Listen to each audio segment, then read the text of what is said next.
انسان کا آتا ہے، وہ دو چیزیں ہیں، انا اور نفس۔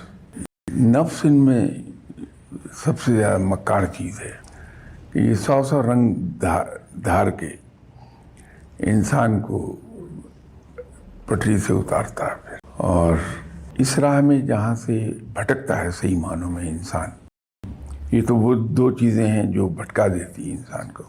بھٹک جاتا ہے انسان لوگوں کی واہ واہ سے، وہ ایسا نشہ، بلکہ یوں کہیے اپنی ذات کا اسیر ہو جاتا اور اس راہ پر آگے نہیں بڑھ پاتا کہ اپنی۔ اور دوسرا، اس کو علم کا تکبر آتا ہے۔ اسی لیے جناب حضرت بختیار کاکی رحمۃ اللہ علیہ صاحب نے ایک بات فرمائی تھی کہ فقیر پر لازم ہے کہ وہ کم سے کم لوگوں سے ملے۔ انسان ان کی واہ واہ سے تکبر میں جائے گا اور سب کچھ کھو دے گا۔ اور دوسرا یہ ہے کہ اس کے معاملات میں فرق آتا ہے، الرٹ رہنے کی ضرورت ہوتی ہے، وہ یہ ہے نفس، انا، اور تیسرے نمبر پہ بارڈر کا پیرا دیا خلق جاتا ہے خدا۔ سر۔